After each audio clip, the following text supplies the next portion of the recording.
Hello friends, welcome to my channel.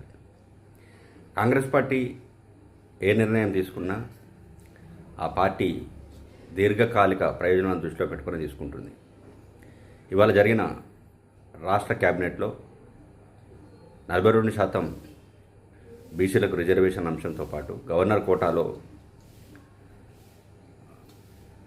Professor Kodandaram, Azharuddin పేర్లను ఎంపిక చేయాలని క్యాబినెట్ నిర్ణయం తీసుకున్నది. ఆమీర్ అలీఖాన్ స్థానంలో అజారుద్దీన్ను ఎంపిక చేసింది.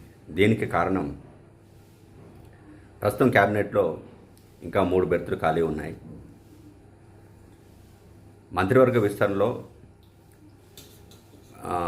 చోటు దక్కని కొంతమంది నేతలు తమ అసంతృప్తిని వెలగక్కుతూనే ఉన్నారు. ఈ నేపథ్యంలోనే మరోసారి విస్తరణలో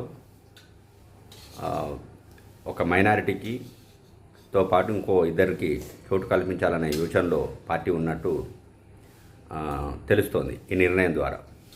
అలాగే జూబ్లీహిల్స్ ఉప ఎన్నికలో తానే బరిలో ఉంటానని అజరుద్దీన్ ప్రకటించారు. దీని మీద ఫిరోజ్ ఖాన్ ఫైర్ అయ్యారు. మంత్రి పొన్నం ప్రభాకర్ కూడా స్థానికులకే ఇస్తామంటే ఆయన దాన్ని తప్పుపట్టారు. ఈ నేపథ్యంలోనే అజారుద్దీన్ను ఎమ్మెల్సీగా ఎంపిక చేయడం వెనుక జూబ్లీహిల్స్ నియోజకవర్గంలో 1,00,000 ఓట్ల వరకు మైనార్టీ ఓట్లు ఉంటాయి. అక్కడి ఎక్కువ మంది మైనార్టీ నేతలు అజారుద్దీన్ వైపు మొగ్గు చూపారు.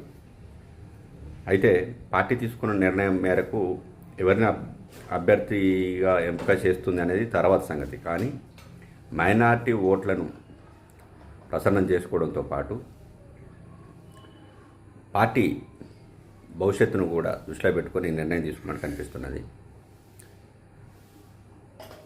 ఈ క్యాబినెట్ నిర్ణయం ప్రకారం రానున్న రోజుల్లో, అంటే పార్టీ కోసం సుదీర్ఘకాలంగా పనిచేస్తున్న వారికి ప్రాధాన్యాల వారీగా అవకాశం కల్పిస్తామని ఒక సంకేతాన్ని కూడా పంపినట్టు మనం భావించాలి. ఎందుకనంటే అజరుద్దీన్ చాలా బలంగా తానే జూబ్లీహిల్స్ బరిలో ఉంటానని చెప్పినారు.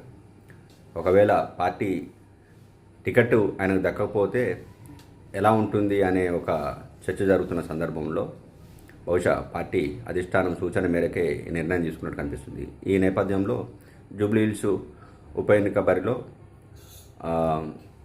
ఫిరోజ్ ఖాన్ ఉంటారా, లేకపోతే మాజీ సిఎల్పి లీడర్ జనార్దన్ రెడ్డి కూతురు విజయారెడ్డి ఉంటుందా, ఇంకెవరైనా ఉంటుందా అనేది చూడాలి. మొత్తానికైతే కాంగ్రెస్ పార్టీ తీసుకున్న ఈ నిర్ణయం పార్టీ దీర్ఘకాలిక ప్రయోజనాలను దృష్టిలో పెట్టుకొని తీసుకున్నదని